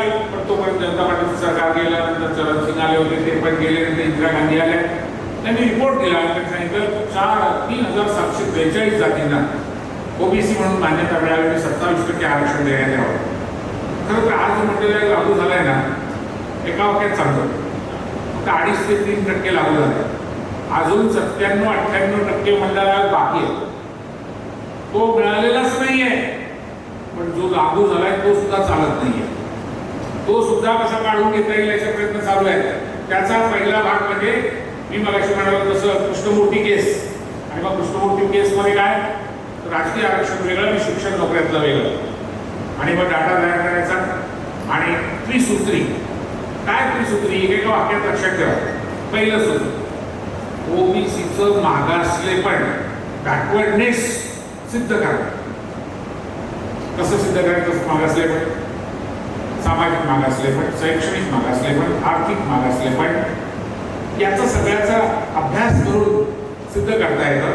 पण जनगणनेत सुद्धा आपण तीच माहिती मागितली होती की शिक्षणाचं प्रमाण काय आहे, गळतीचं प्रमाण काय आहे, घरं किती लोकांना आहेत, बेघर किती आहे, कच्ची घरं किती, पक्की घरं किती, भाड्याच्या घरात किती राहतात, फुटपाथवर किती राहतात, पुढचं काय म्हटलं तर नोकरी सरकारी आहे, खाजगी आहे, असंघटित आहे, 100 दिवस काम मिळतं, 350 दिवस मिळतं, 365 मिळतं, 10 दिवस मिळतं, काय पुढं आरोग्य अपंगत्व आहे का, अंध आहे का, उपबधिर आहे का, आजार गंभीर स्वरूपाचे काय आहेत, ही माहिती आपण जनगणनेमध्ये जमा केली आहे. 35 प्रकारची आकडेवारी ती आहे. मी मगाशी सांगितलं तसं त्यातली 80% आकडेवारी इकडे उपयोगी आहे, पण ती मोदींनी दाबून ठेवली, 7 वर्ष झालं दाबून ठेवली. आता ती आकडेवारी मागूच नका असं सध्या विरोधी पक्षाचे विरोधी पक्ष नेते आणि त्यांचे सगळे लोक सतत म्हणतात. जनगणना चालणार नाही, जनगणना चालणार नाही, जनगणनेची आकडेवारी मागू नका. बर ठीक, तुम्ही खरं बोलताय असं आम्ही थोडा वेळ गृहीत धरतो. म्हणजे मी नेहमी नरहर कुरुंदकरांचा खरं तर हा डायलॉग आहे की ते खरं बोलतायत असं मानायची माझी इच्छा आहे, पण पुरावा मला तसं मानू देत नाही, याला माझा नाईलाज आहे. पुरावा काय करतो? पुरावा क्रमांक 1, दस्तूर खुद्द आदरणीय, सन्माननीय, माननीय, अतिमाननीय देवेंद्रसिंग फडणवीस साहेब यांचं पत्र आहे केंद्र सरकारला लिहिलेलं. हे पत्र 1 ऑगस्ट 2019चं. विषय काय? Regarding socio economic caste census 2011 data requirement. 2011च्या जनगणनेचा डाटा द्या. पत्र कोणाचं? फडणवीस साहेबांचं. कुणाला? मोदी सरकारला. आता काय म्हणतात ते? आगू नका, चालत नाही, आगू नका, चालत नाही. तुम्ही कशाला लिहिलं होतं? तुम्ही का मागितलं होतं तो? बरं, इथं विषय नाही संपत. पुढे म्हटलंय कोर्टात द्यायचं आहे आम्हाला. कोर्टाला आम्ही सांगितलं की ती आकडेवारी देतो, आणि कोर्टाला जर ते दिलं नाही तर आम्ही अडचणीत सापडू. पुढे पंकजाताई मुंडे यांचं पत्र. आता यांच्या वडिलांनी जनगणनेला जाहीर पाठिंबा दिला आणि ताई म्हणतात की जनगणना चालणार नाही. भाई असं करू नका हो, तुम्ही पंकजा गोपीनाथ मुंडे असं नाव लावतात. आम्हाला तुमच्याबद्दल आदर आहे तसं तुमच्या वडिलांबद्दल पण आदर आहे. तर वडिलांच्या नावाचा काही रिस्पेक्ट ठेवा. त्यांनी संसदेत मागणी केली जनगणनेची, तुम्ही म्हणता जनगणना चालणार नाही. एवढा अभाव तर एकदम युटर असं नका करू. गोपीनाथ मुंडे नका विसरू. पंकजाताईंनी पत्र लिहिलंय आणि त्याचा काय विषय आहे? Regarding socio economic caste census 2011 data requirement. तर तोच विषय आणि एक कबुली आहे. Honorable Supreme Court has given us a time period of 8 weeks.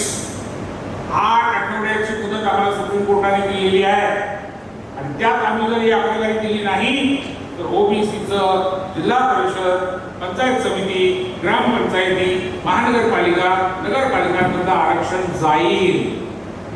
लेखी पत्र आहे.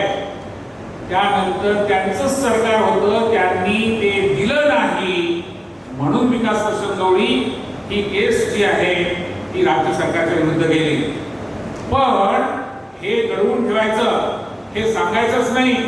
आणखीन एक गोष्ट, त्या काळामध्ये या खात्याचे जे प्रधान सचिव होते असीम गुप्ता, त्यांनी पत्र लिहिली आहेत केंद्र सरकारच्या अधिकाऱ्यांना. आता त्याच्यात कशाला पाण्यात बघा. केंद्र सरकारने सुद्धा मोदी सरकार खरं बोलण्यामध्ये प्रसिद्ध. सगळं काही तुम्हाला विश्वास वाटला तर तुम्ही भारी हो का? खरं बोलण्यात प्रसिद्ध म्हणल्यावर तुम्ही वा वा वा, बरोबर बरोबर. हे चेहऱ्यावर तुमच्या असं काय कमाल करताना 7 वर्ष हे ओळखलं. लेखी कसं खोटं बोलतात काही माणसं. पहिल्यांदा मोदी सरकारचं उत्तर आलं फडणवीसांना की हा डेटा नीती आयोगाकडे नसून समाज कल्याण खात्याकडे आहे. म्हणून पंकजाताईंनी पत्र लिहिलं. समाज कल्याण मंत्री थावरचंद गेलं, तेव्हा त्यांचं मंत्रिपद गेलं, त्यांना कर्नाटक सरकार राज्यपाल केलं, आणि अजून मंत्रिपदावर आहेत ते आपले महाराष्ट्रातले आदरणीय, सन्माननीय, माननीय महाकवी रामदास आठवले. त्यांच्या कविता फार आवडतात देशाला. तर ते काय समाज कल्याणकडे डाटा आहे आम्हाला द्या. आठवले साहेबांना थावरचंद गेलं साहेबांच्या मंत्रालयाने कळवलं आमच्याकडे नाहीच आहे. आरटीआयकडे, registrar general of India, census commissioner तिकडे मागा. म्हणजे भाजपचंच राज्यात सरकार, भाजपचंच केंद्रात सरकार, त्यांना सुद्धा ते टोलवाटोल करत होते. आणि या पत्रात आणखीन कबुली आहे. 2016 साली हा डाटा द्यायचा नाही असा केंद्र सरकारने निर्णय घेतलाय, कारण आम्ही त्याचा अभ्यास करतो. फडणवीस साहेब काय म्हणले? ते म्हणले मनमोहन सिंगांनी निर्णय घेतला होता द्यायचा नाही. 16 साली मनमोहन सिंग होते.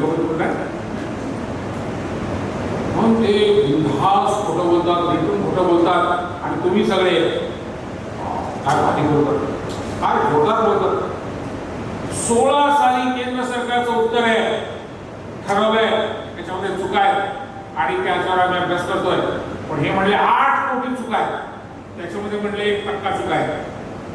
म्हणजे 1%चे 8 कोटी करून टाकलं त्यांनी. 8 कोटी. आता गंमत काय आहे का, केंद्र सरकारने हा डेटा प्रसिद्ध सुद्धा केलेला आहे. असं नाहीये की तो सगळ्याचा सगळा दडवला, त्याच्यातला फक्त जात आणि धर्माविषयीची माहिती दडवलेली आहे, बाकीची माहिती प्रसिद्ध केली आहे. आणि ती प्रसिद्ध करताना केंद्र सरकारने त्याच्यामध्ये असं म्हटलंय की दर 10 वर्षांनी जे जनगणना होते तिच्यामध्ये सुद्धा 10% चुका असतातच, याचा 1% आहे. तर मला सांगा, 10%ची मान्य, 1% वाली रद्द. काय भारी आहे ना? का माहितीये?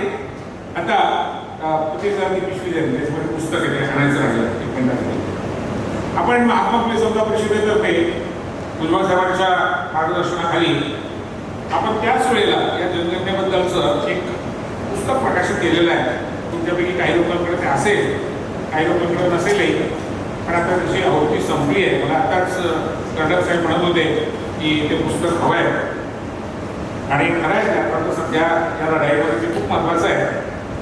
काय झालं, गेल्या 2 दिवसामध्ये बऱ्याच लोकांनी आपल्याकडे पुस्तकं माझ्याकडे दिली आहे, त्यामुळे ते पुस्तक याच्यातच आहे. 2 मिनिटं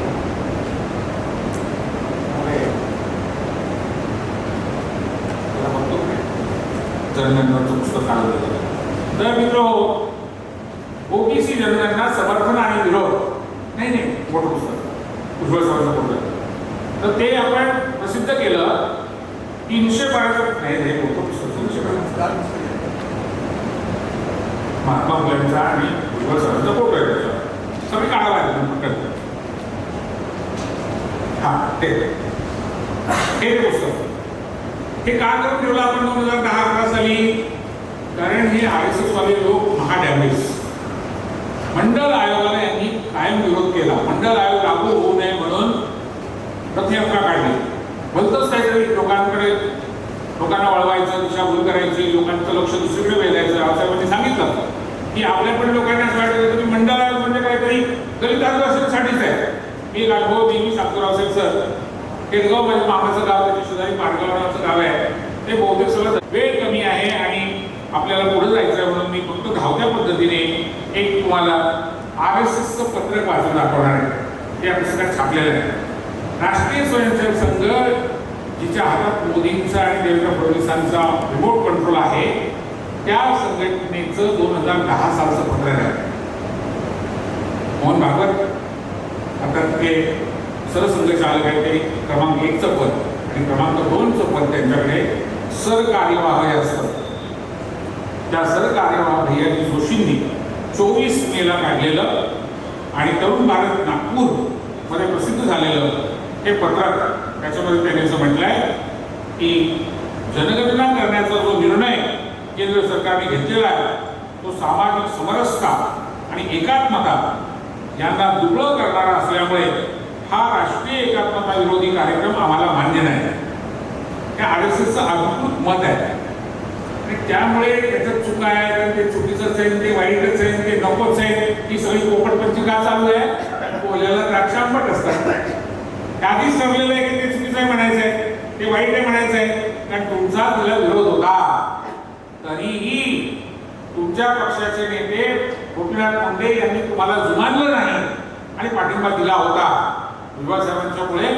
आणि मी तुम्हाला आज सांगतो, भुजबळ साहेब मला स्वतःला कितीतरी वेळा गोपीनाथ मुंडे साहेबांना पाठवायचे आणि गोपीनाथ मुंडे साहेबांना तासनतास काय विषय आहे, त्याचे काय फायदे होणार, कशासाठी बजेट, कशासाठी आरोग्य, निवारा, शिक्षण आणि रोजगाराचे कार्यक्रम, आणि त्याच्यासाठी फंड्स कसे मिळतील, आणि त्याच्यासाठी जनगणना कशी करायला पाहिजे, आणि त्याचा फॉर्म कसा असला पाहिजे. हा जो फॉर्म आहे 35 गोष्टी एकत्र करणारा. मला आनंद आहे की त्यावेळेला मी प्लॅनिंग कमिशनच्या कन्सल्टेटिव्ह ग्रुपमध्ये काम करत होतो. हा बनवण्याच्यामध्ये माझा पण महत्त्वाचा सहभाग राहिलेला आहे. 35 प्रकारची माहिती आपण एकत्र केली आहे, जी या एम्पिरिकल डेटासाठी अत्यंत आवश्यक आहे.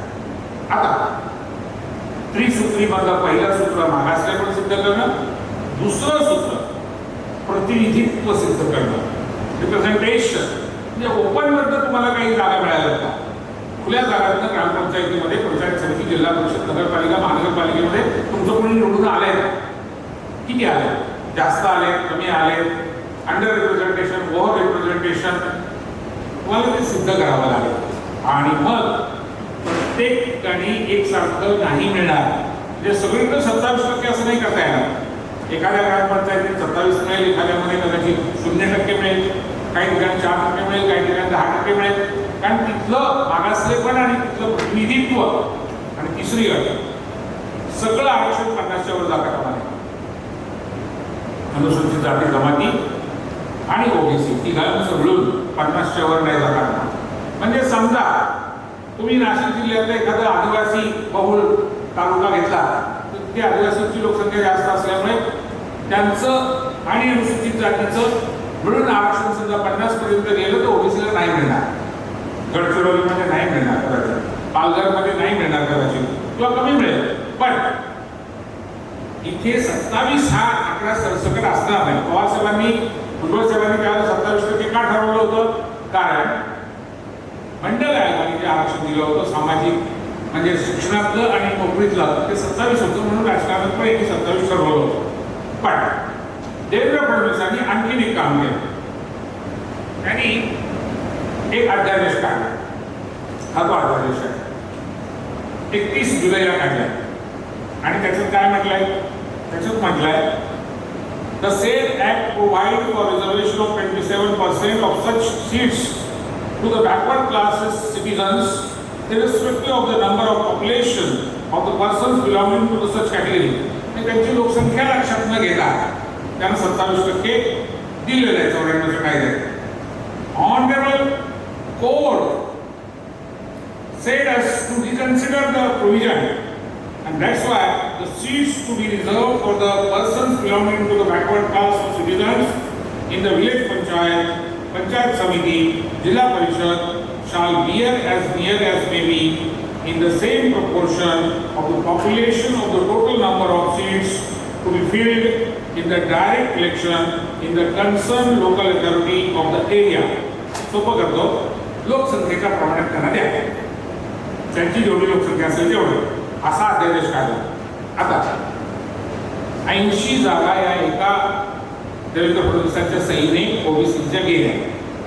हरकत नाही, गेल्या समजा 80 कमी झाल्या. पण हा अध्यादेश त्रिसूत्री पाळणारा होता का? नाही. त्यामुळे 2010च्या सुप्रीम कोर्टाच्या निकालाप्रमाणे की जो निकाल लॉ ऑफ द लँड असतो, तो कायदा असतो सुप्रीम कोर्टाचा निकाल हा, त्यानुसार हा अध्यादेश बेकायदेशीर होता. त्यामुळे तो टिकूच शकत नव्हता. म्हणजे देवेंद्र फडणवीसांना माहीत होतं की हा अध्यादेश टिकणार नाही. ते काय म्हणतात माहिती? ते म्हणतात मराठा आरक्षण त्यांनी आणलं. कारण ते खरं नाही तसं, कारण पृथ्वीराज बाबा मुख्यमंत्री असताना काळात ते आलं होतं. पण ते म्हणतात मी आणलं होतं आणि म्हणून यांनी घालवलं, उद्धव ठाकरे सरकारने घालवलं. कारण ते टिकलं असतं तर मला श्रेय मिळालं असतं. मी फडणवीस साहेबांचा युक्तिवाद त्यांना परत करतो. मी असं म्हणतो, ओबीसीचं राष्ट्रीय आरक्षण पंचायत राज्यातलं व्ही.पी. सिंग, विघ्नेश प्रसाद मंडल, राजीव गांधी, नरसिंह राव, शरद पवार आणि छगन भुजबळ यांनी आणलं होतं. ते टिकलं असतं तर त्यांना श्रेय मिळालं असतं. म्हणून देवेंद्र फडणवीसांनी मोदींनी घालवलं. तुमचं टिकलं तुम्हाला परत करतो.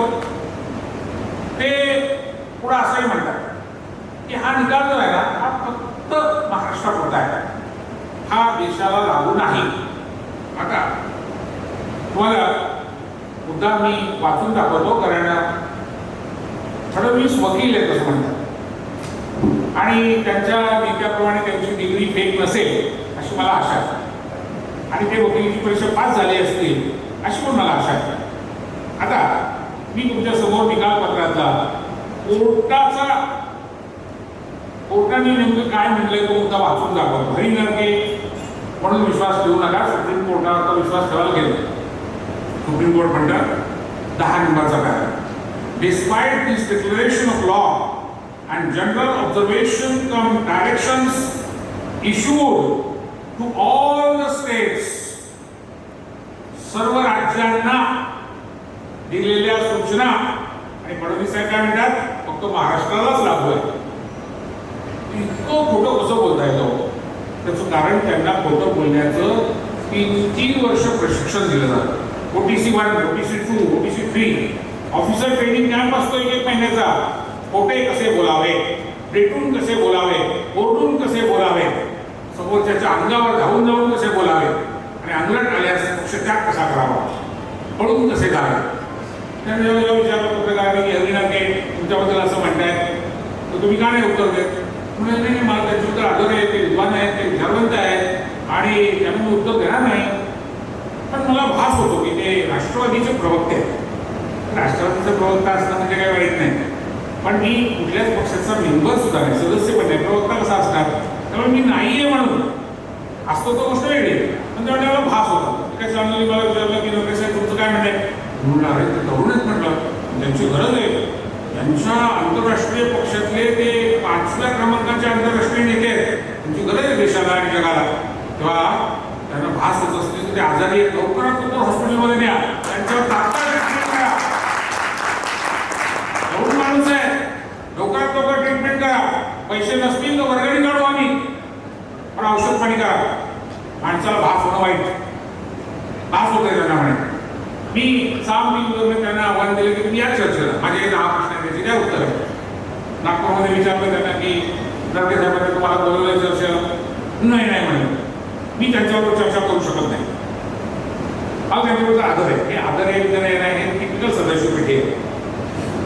आदर आहे तरी म्हणायचं असतं, कानफडत मारायच्या आधी म्हणायचं असतं मला त्यांच्याबद्दल आदर आहे, मी त्यांचा अमुक करतो, मी त्यांचा तमुक करतो, लाभ घालायचं. ही पद्धत असते टिपिकल सदस्य पेठी पद्धत. तर मला कळतं ते मी सदस्य पेठी शिकलो.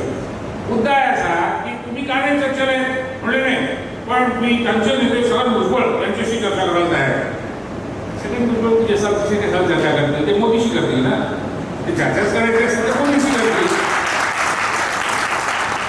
तुला काय उत्तर द्यायचं ते दिले विधानसभेत, आणखी परत कसली चर्चा करतील ते?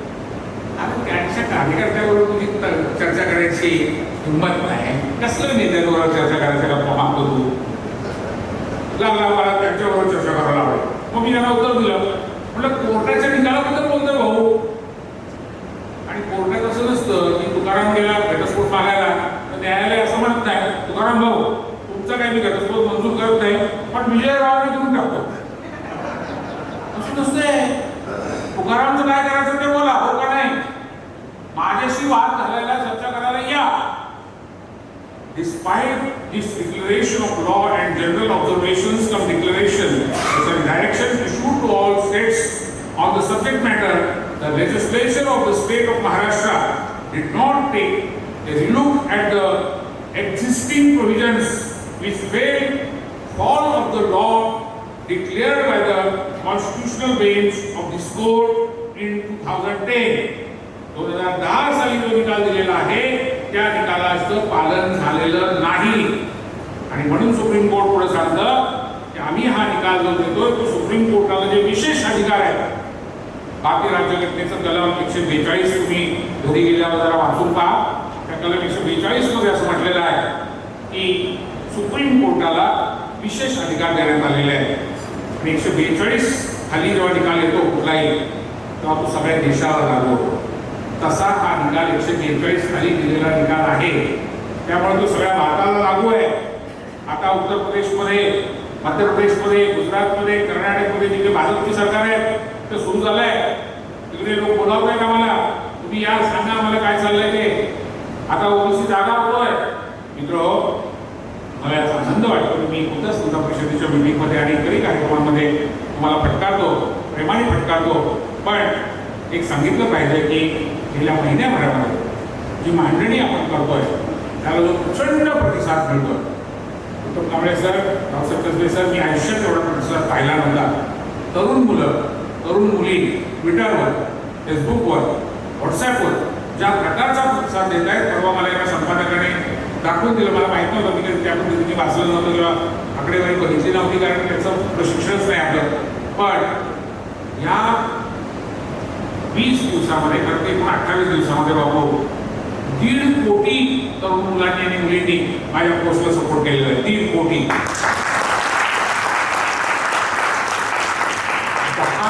के महाराष्ट्र तुमच्या लक्षात आलं का चर्चा करायला तयार नाही ते? कारण त्यांना ताकद कळते, त्यांना व्होट बँक कळते, त्यांना लोक कोणाच्या मागे ते कळतं आणि त्यामुळे आणखी पचका करून घ्यायला नको. खरं कारण तुम्हाला माहिती नागपूरमध्ये त्यांच्या मतदारसंघामध्ये मी चुकत असेल तर बालबुद्धे साहेब आणि त्यांचे सगळे सहकारी मला दुरुस्त करतील. माझी माहिती अशी आहे की 70% ओबीसी मतदार आहे त्यांच्या मतदारसंघामध्ये, 70% मतदार आहे. आणि त्यामुळे 70% मतदार जर विरोधात गेला तर निवडून कसे येणार? बहुमत असे ज्यांनी घालवलं तेच कैवारी म्हणून आरडाओरडा करत होते आणि दुसऱ्यांनाच कसाही ठरवत होते. उद्धव ठाकरे सरकारमुळे केलं, महाविकास आघाडी सरकारमुळे केलं, पुढे जाऊन त्यांनी भुजबळांमुळे गेला सांगायला सुरुवात केली. बावनकुळे लोक म्हणायला लागले भुजबळांमुळे गेलं. असं आहे, या सरकारच्या सुद्धा चुका नाहीत असं नाही. ज्या सरकारने सुद्धा राज्य मागासवर्ग आयोग नेमायला 15 महिने लावले ही चूकच आहे. पण 3 पक्षाचं सरकार आहे, वेळ लागतो निर्णय घ्यायला. मी त्याचं समर्थन करत नाही, पण आयोग नेमला जायला पाहिजे होता लगेच. तो 15 महिने उशिरा नेमला गेला हे खरं आहे.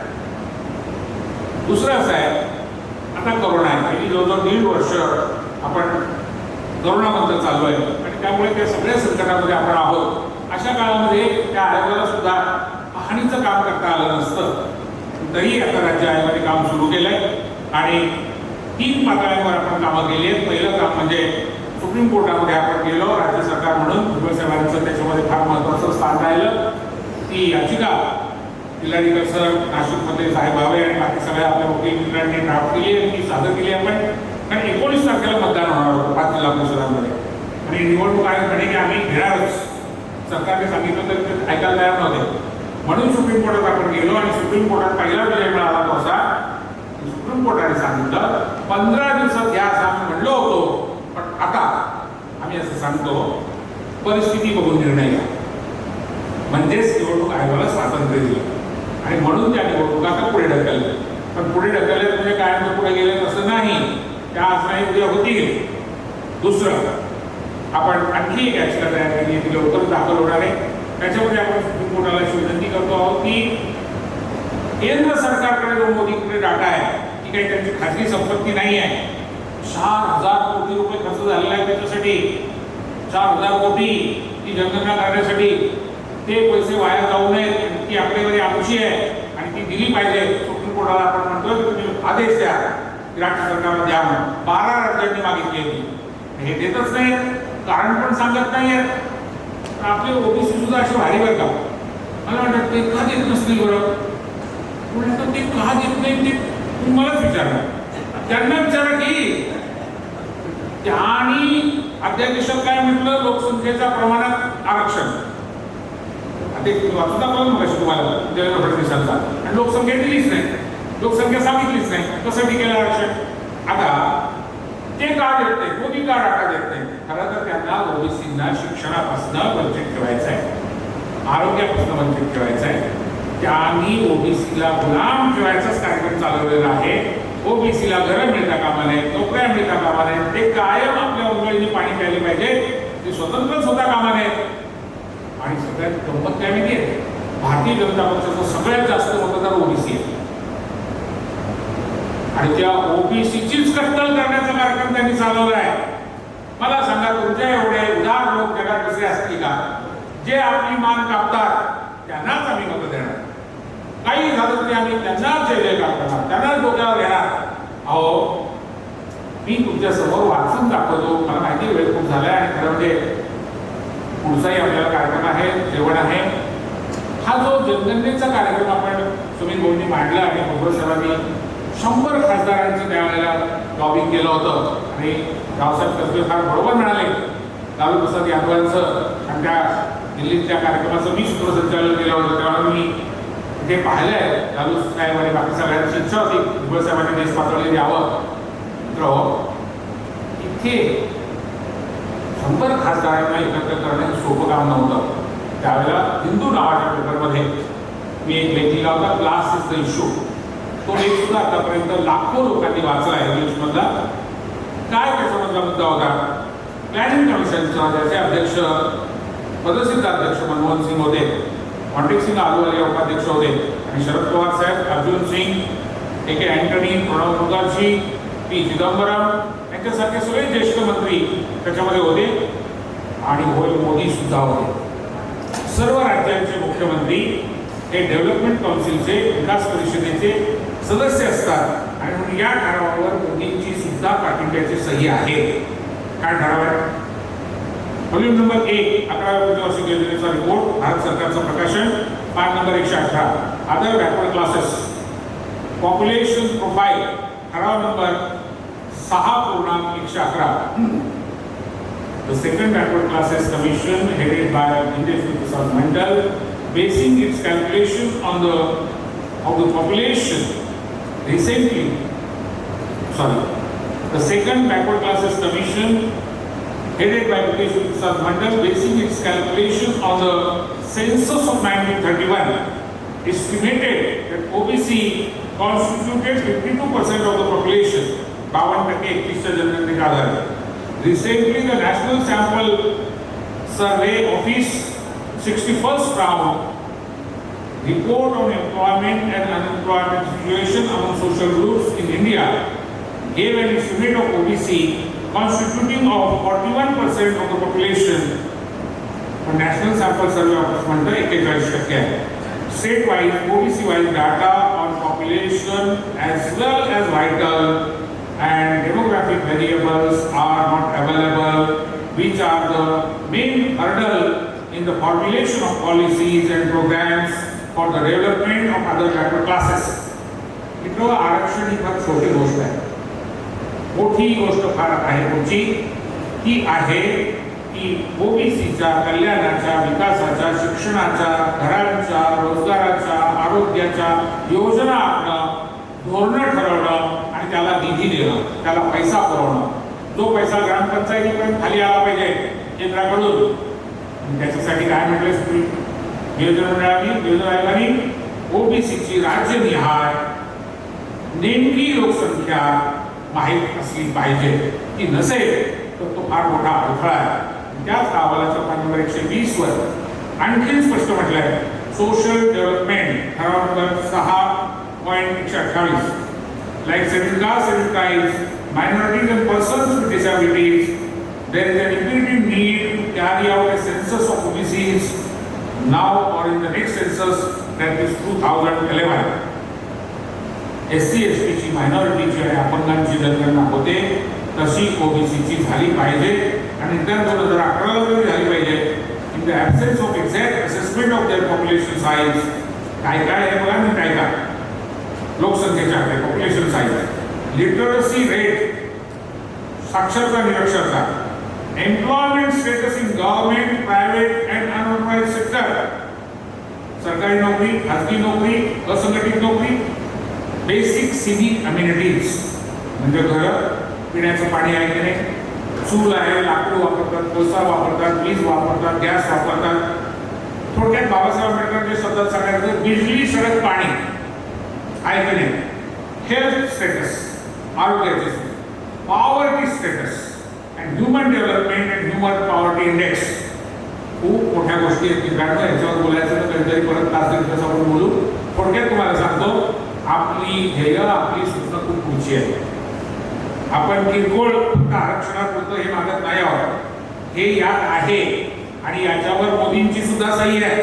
परत सांगतो, पहिली सही मनमोहन सिंगांची आणि त्याच्यामध्ये सगळ्या राज्यांच्या मुख्यमंत्र्यांच्या सह्या आहेत, मोदींची पण सही आहे. पुढचं वाक्य आहे का, it is very difficult to formulate realistic policies and programmes for the development of OBCs. हे असल्याशिवाय ओबीसीच्या कल्याणाच्या, विकासाच्या योजना आखता येत नाहीत.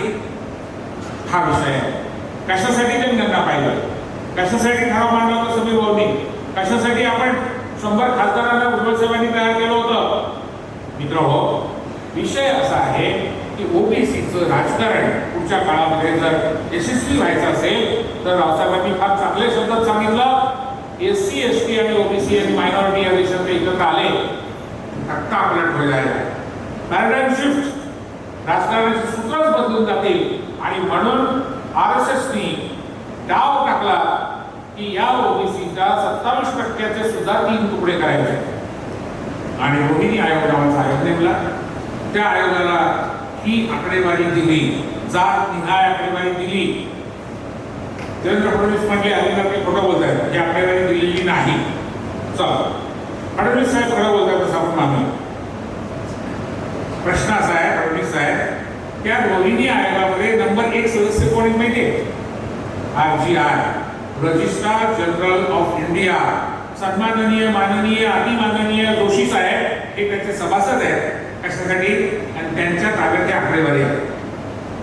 मला सांगायचं की साहेब हा गोरे कोणते आहेत म्हणून रोहिणी मॅडमच्या त्या मीटिंगला त्यांना पाठवतात का चहा प्यायला वगैरे पाठवतात? आम्ही काही गोळ्या दूध पितो? ज्यांच्या ताब्यात ती आकडेवारी आहे त्यांना तुम्ही सभासद कशासाठी नेमलंय? आकडेवारी देण्यासाठी. आणि तरी निर्लज्जपणे म्हणताय आम्ही ती दिलेलीच नाही आहे. किती खोटं बोला, किती खोटं बोला, किती फसवाल. मित्र, रोहिणीबाई या रिटायर्ड न्यायमूर्ती दिल्ली हायकोर्टाच्या. बघा, तुम्हाला यांची लबाडी सांगतो. निवृत्त न्यायमूर्तीला तुम्ही ओबीसीचं नुकसान करायला आकडेवारी देता, पण ओबीसीचं आरक्षण टिकवायला मात्र सुप्रीम कोर्टाच्या विद्यमान 3 न्यायमूर्तींना बंद पाकिटात सुद्धा देत नाही. फरक लक्षात आला तुमच्या? तुमच्या बऱ्याच जणांचे चेहरे कोरे आहेत. मी याला बारामती पॅटर्न म्हणतो. नाही, आमचे साहेब आहेत ना, इतके मुत्सद्दी आहेत तुझे चेहऱ्यावर कोणूच देत नाहीत की त्यांच्या मनात काय चाललं. तुम्ही मला वाटतं बारामतीत आलेले दिसताय सगळे. चेहरे कोरे असे. अरे मित्रांनो, इतके कोरे चेहरे घेऊ नका. मी गरीब माणूस आहे, पुण्यावर आलोय. आपला मला अडचण होते, मला कळत नाही तुम्हाला समजलं नाही समजलं, पटलं नाही पटलं. तुम्ही आपले असे कोरे चेहरे करून तुला काय बोलत ते बोलतोस. आम्ही लक्षात देत नाही. लवकर अटक. जेवायची वेळ झाली, भूक लागली. तुम्हाला काय आम्हाला पण लागले, भूक आपल्या सगळ्यांनाच लागल्या. सवाल आहे तसा आणि ते मुद्दा येतो. रोहिणीबाईला 3 तुकडे करायला सांगितले, बाईंनी 4 केले. धोका तुम्हाला माहिती म्हणून सांगतो, सांगायला सुरुवात करा लोकांना. रोहिणीबाईंचा इंटरिम रिपोर्ट आलेला आहे. अंतरिम अहवाल, तात्पुरता अहवाल आलेला आहे. फायनल यायचा आहे. बाईंना 1 वर्षाची मुदतवाढ दिली आहे आणि मोदी साहेबांनी काय लिहिलं त्या मुदतवाढीमध्ये अधिसूचनेत? कोरोना असल्यामुळे बाईंना 1 वर्ष काम करता आलं नाही म्हणून 1 वर्षाची मुदतवाढ. मग राज्यात आयोग नेमला असतं तर त्याला काम करता आलं असतं काय? केंद्राच्या आयोगाला मुदतवाढ. केंद्राची ओबीसी जनगणना सोडा, नेहमीची जनगणना पण थांबली आहे. का? कोरोना आहे. राज्यात डेटा जमा करायला पाहिजे. म्हणले फडणवीस 3 महिन्यात करतो, 4 महिन्यात करतो. मला मुख्यमंत्री पद द्या. जयंत पाटील पण चांगलं बोलले. त्याच्यासाठी मुख्यमंत्री पद कशाला? कसं करायचं सांगा, आम्ही करतो. तुम्हाला 60 महिने दिले होते ना महाराष्ट्राने. 60 महिने. 2010 सालचा निकाल आहे. तुम्हाला माहिती होतं की आकडेवारी लागणार आहे. एक तर केंद्राकडनं तुम्ही मिळवायची होती ना, तर स्वतः तरी तयार करायची होती. नाही केली तुम्ही. फसवलं तुम्ही ओबीसीला. केंद्राकडनं पण आणली नाही आणि राज्यात पण तयार केली नाही. तेव्हा आता कोरोना पण नव्हता. बाईंनी काय सूचना केली आहे ऐका. बाईंनी सांगितलं 27% आरक्षणाचे 4 तुकडे करा. त्यातला पहिला तुकडा फक्त 2% आरक्षण मिळेल असं असेल. आणि त्यात कोण कोण असेल? माळी, तेली, कुणबी, वंजारी, आगरी, भंडारी. महाराष्ट्रातल्या ज्या संख्येने मोठ्या जाती आहेत त्या सगळ्यांना इकडे फक्त 2% आरक्षण मिळेल. तिकडे उत्तर भारतातले यादव फक्त 2% असतील हे सगळे. आणि उरलेल्या 25%मध्ये मग छोट्या जातींना घातलंय. तुम्ही म्हणाल बरोबर आहे, छोट्या जातींना मिळालं पाहिजे. माझंही तेच मत आहे, छोट्या जातींना मिळालं पाहिजे. पण त्यांचा हेतू तुमचं कल्याण व्हावं हा नाही आहे. मग काय आहे सांगतो ना, एवढं सांगून थांबतो कारण अजून भरपूर मुद्दे आहेत. आणि गावाकडे जशी म्हणे की एका जणकडे देव काही म्हातारा होत नाही, तसं एका भाषणात थोडं संपणार आहे. समाधान आहे त्याच्या सगळ्या टीमने अतिशय आपुलकीने निमंत्रण केलं. रवी तर पुण्याला आला होता तेवढ्यासाठी रवी. आणि त्यामुळे ते भाषण अतिशय थोडक्यात संपवताना मी तुम्हाला सांगू इच्छितो ते लक्षात ठेवा. छोट्या जातींना मिळावं अशी त्यांना कळकळ कुठून आली की त्यांची छोट्या जातींची कळकळ नाही आहे. असं असतं की 25% आरक्षण ज्यांना ठेवलंय त्यांना अजून आरक्षणाची माहितीच फारशी नाही आहे. ते आरक्षण देण्यासाठीची क्रिमिलियरची नॉन क्रिमिलियरची कागदपत्र सुद्धा त्यांच्याकडे नाही आहेत. ते अर्ज करायला सुद्धा जात नाहीत, ते तिथपर्यंत पोहोचत सुद्धा नाही. आणि मग आम्ही काय लिहितो माहिती इंटरव्ह्यू पॅनलवरचे लोक, suitable candidate is not available. योग्य उमेदवार मिळत नाही म्हणून जागा ओपन बंद भरावी.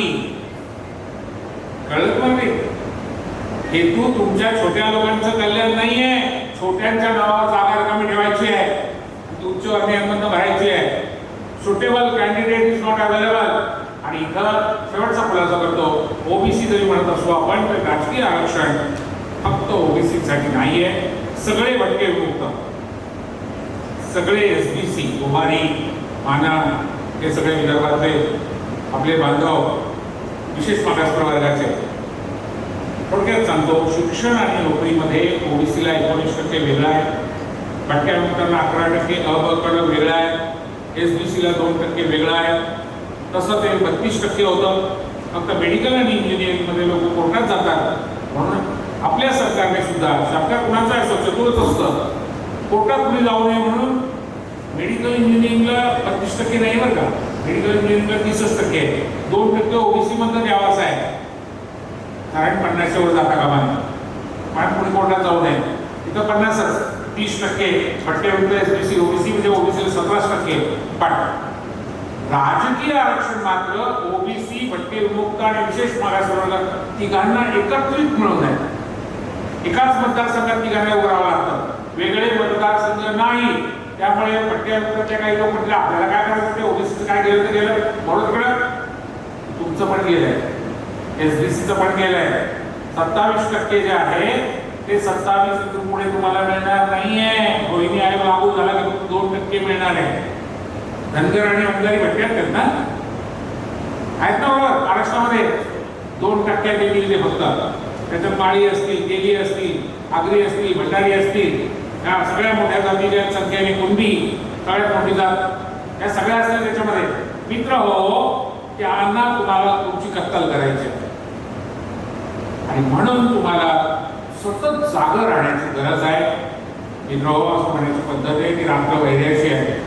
आता तर गेली 7 वर्ष रात्र आणि दिवस दोन्ही वैर्याचे आहेत, चाललेले आहेत.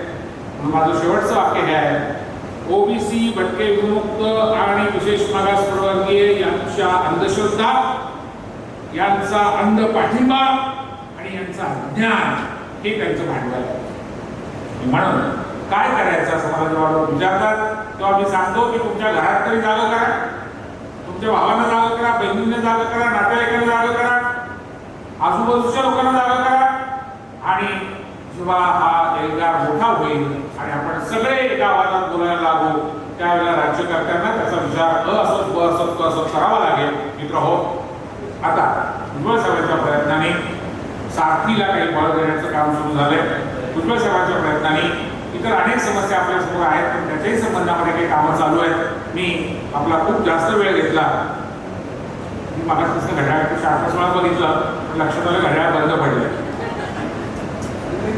राष्ट्रवादी असतो तसं झालं नसतं.